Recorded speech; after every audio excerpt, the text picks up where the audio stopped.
मित्रों, आसाम को शांत प्रदेश बनाने के लिए एक घुसपैठिया उन्मूलन बहुत जरूरी है। उन्होंने श्रीमंत शंकर देव की जन्मभूमि को भी नहीं छोड़ा था।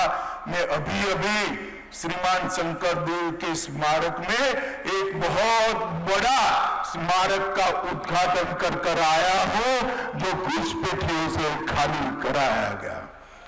भाइयों बहनों, कांग्रेस पार्टी ने जाति, माटी और बेटी तीनों को क्षति पहुंचाई। कांग्रेस ने घुसपैठियों को यहां पर घुसने देकर आसाम की उपजाऊ माटी को घुसपैठियों के हवाले किया। आसामिया समुदाय की पहचान को इस घुसपैठियों ने क्षति पहुंचाई और जाति को भी खतरे में डाला।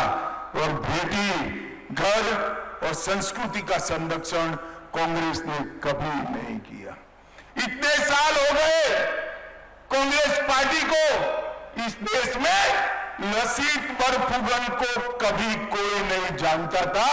अब गुजरात से लेकर कामाख्या तक और कश्मीर से कन्याकुमारी तक बच्चा बच्चा वीर लसित बरफुकन को जानता है। ये काम नरेंद्र मोदी जी और हेमंत बिस्वा शर्मा ने किया। असम की संस्कृति को आगे बढ़ाने का काम हमने किया। हमने आसाम के लोगों को पद्म पुरस्कारों से सम्मानित करने का काम किया और भूपेन हजारिका को और गोपीनाथ जी को भारत रत्न देने का काम भी भारतीय जनता पार्टी ने किया है। मित्रों, आज मैं यहां एक बात कहने जाता हूं कि असम सरकार ने पहले 5 साल सर्बानंद जी ने और फिर 5 साल हेमंत बिस्वा शर्मा जी ने कानून और व्यवस्था के सुधार के लिए ढेर सारा काम किया है। आसाम के सजा कराने के दर में 20% वृद्धि हुई है और फाइनल चार्जशीट करने के दर में 40% वृद्धि की है। कांग्रेस पार्टी ने हमेशा से पूर्वोत्तर को भाग्य के भरोसे छोड़ा। यहीं से कांग्रेस के प्रधानमंत्री मनमोहन सिंह 10 साल तक प्रधानमंत्री बने, आसाम से राज्यसभा में गए थे। 10 साल में नॉर्थ ईस्ट में 10 बार भी नहीं आए, 10 बार भी नहीं आए। और मोदी जी 11 साल में 80 बार नॉर्थ ईस्ट का दौरा कर चुके हैं। 80 बार। ये बताना है कि नरेंद्र मोदी जी और भाजपा सरकार की प्रायोरिटी हमारा नॉर्थ ईस्ट है। और नॉर्थ ईस्ट छोड़ो, आसाम वालों, अकेले आसाम में 35 बार नरेंद्र मोदी जी आए हैं और 12 रात्रि निवास आसाम में करे हैं। 12 आसाम को विकसित करने के लिए ढेर सारे कदम हमारी सरकार ने उठाए। आसाम में भूमिहीन लोगों को, 2.5 लाख मूल निवासियों को हमने जमीन का अधिकार दिया।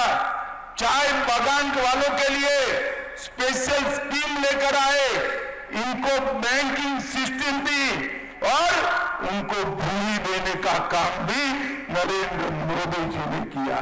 40 लाख से ज्यादा महिलाओं को स्व-सहायता जूथों से जोड़ा और अभी एक ऐतिहासिक काम हुआ। यहां पर मोरान में जो दृश्य हुआ, पूरी दुनिया आश्चर्यचकित होकर देख रही थी। ये मोरान का जो हाईवे था, वहां पर रोड बनना भी मुश्किल था। और 14 फरवरी को मोदी जी ने ये हाईवे पर सेना का विमान उतारकर बता दिया कि ये आसाम अब बदल रहा है। भाइयों बहनों, 4.25 किलोमीटर लंबी dual use emergency landing street ये पूरे देश को आने वाले दिनों में सुरक्षित करेगी। आज सोनितपुर में सेना का अभ्यास का सेंटर बना, गुवाहाटी में पूर्ण रूप से एयर शो आयोजित किया गया, 75 से अधिक विमान और हेलीकॉप्टर 25 से अधिक फॉर्मेट में दुनिया को प्रदर्शन कर हमारी वायुसेना की ताकत आसाम के माध्यम से पूरी दुनिया को दिखाने का काम किया। भाइयों बहनों, आसाम में कांग्रेस द्वारा IMDT अधिनियम 1983 को पारित किया था और कानून का एकमात्र उद्देश्य था घुसपैठियों को सहूलियत देना, घुसपैठियों को घुसने देना। ये कानून अब घुसपैठियों को नहीं बचा सकते।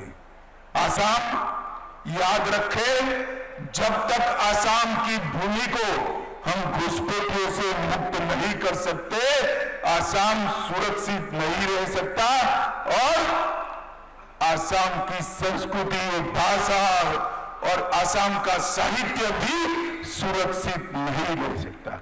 भाइयों बहनों, कांग्रेस पार्टी ने आसाम के हितों के लिए, इसकी संस्कृति के लिए और विकास के लिए कुछ नहीं किया था। मोदी जी ने 11 साल में 15 लाख करोड़ रुपया आसाम के विकास के लिए यहां खर्च किया है, आसाम के इंफ्रास्ट्रक्चर को बढ़ाया है और औद्योगिक नीति जो मोदी जी लेकर आए हैं और यहां हेमंत बिश्व शर्मा का डायनेमिक नेतृत्व है, मुझे विश्वास है कि आने वाले दिनों में समग्र पूर्व भारत और पूर्वोत्तर में, नॉर्थ ईस्ट में भारत का औद्योगिक हब हमारा आसाम बनने जा रहा है। आसाम बनने का देश में 3 ही जगह पे शुरुआती सेमीकंडक्टर के प्रोजेक्ट लगे, उसमें से एक प्रोजेक्ट हमारे आसाम में और वो भी टाटा जैसी रेप्यूटेड कंपनी से लगाया गया। 27,000 करोड़ रुपए का एक ही निवेश और 1.5 लाख करोड़ का निवेश अब तक हो गया है और 3 लाख करोड़ के MOU अभी क्रियान्वयन होना बाकी है। आसाम के बच्चों के लिए, युवाओं के लिए ढेर सारे नए कोर्स सृजित हो रहे हैं, शिक्षा में आमूलचूल परिवर्तन आ रहा है। छोटी छोटी व्यवस्था कर बच्चों को ट्रांसपोर्टेशन के बिजनेस के लिए, कंप्यूटर ऑपरेटर की ट्रेनिंग करने के लिए, अकाउंटिंग की ट्रेनिंग करने के लिए ढेर सारी योजनाएं आसाम सरकार लेकर आई है, जिससे रोजगारी का बहुत बड़ा सृजन होने वाला है, रोजगारी का बहुत बड़ा सृजन होने वाला है। और भाइयों बहनों, दूसरी ओर कांग्रेस पार्टी घुसपैठियों को घुसाने निकली है। मैं आज फिर से इस सार्वजनिक मंच से कांग्रेस पार्टी को चैलेंज देकर जाता हूं, अगर कांग्रेस पार्टी इस देश में से घुसपैठियों को निकालने के लिए समर्पित है, इच्छा रखती है, तो आसाम के घोषणा पत्र में वो घोषणा करे कि हम आसाम को घुसपैठियों से मुक्त करा देंगे। करनी चाहिए या नहीं करनी चाहिए? अरे जोर से बोलो, करनी चाहिए या नहीं करनी चाहिए? वो नहीं करेंगे, मगर मैं बताकर जाता हूं, खाली भूमि खाली कराना, भूमि मुक्त कराना पर्याप्त नहीं है। एक घुसपैठी को हम चुन चुन कर आसाम और देश की भूमि से बाहर निकालेंगे। भाइयों बहनों, दूसरी समस्या बाढ़ की है। ब्रह्मपुत्र एक प्रकार से आसाम के लिए आशीर्वाद है, मगर जब बाढ़ आती है वही ब्रह्मपुत्र के आशीर्वाद की जगह पानी विनाश लगाता है। हमने ढेर सारे तालाबों का, बड़े बड़े तालाबों का सूजन कर और अन्य तरीकों से आने वाले 8 वर्ष में आसाम को बाढ़ मुक्त बनाने की योजना बनाई है। वो योजना की शुरुआत ही मेरे ही हाथों से 1.5 महीने पहले हो चुकी है।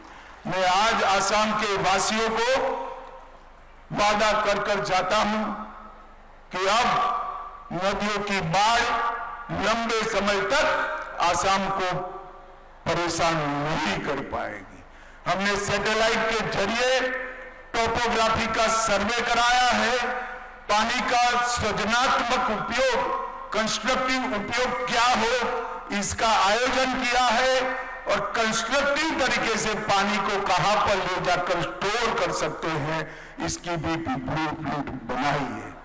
तो आतंकवाद मुक्त, गरीबी मुक्त, बेरोजगारी मुक्त, विकास से लैस और बाढ़ से मुक्त आसाम अगर बनाना है तो अगले 5 साल फिर से भारतीय जनता पार्टी की सरकार बनाइए। मुझे बताइए, आप लोग सहमत है क्या? अरे जोर से बताओ भाई, इस वक्त बहने भी बताएं सहमत है क्या? सभी लोग सहमत है? कमल के निशान पर बटन दबाएंगे, असम गण परिषद को जिताएंगे, बीजेपी सरकार बनाएंगे, नरेंद्र मोदी और हेमंत बिस्वा शर्मा के हाथ मजबूत करेंगे। तो मेरे साथ दोनों हाथ उठाइए, जरा उठाइए दोनों हाथ और दिल्ली में राहुल गांधी तक आवाज पहुंचे ऐसे मजबूत आवाज से बोलिए, भारत माता की वंदे वंदे। आप सभी का बहुत बहुत धन्यवाद, साधुवाद।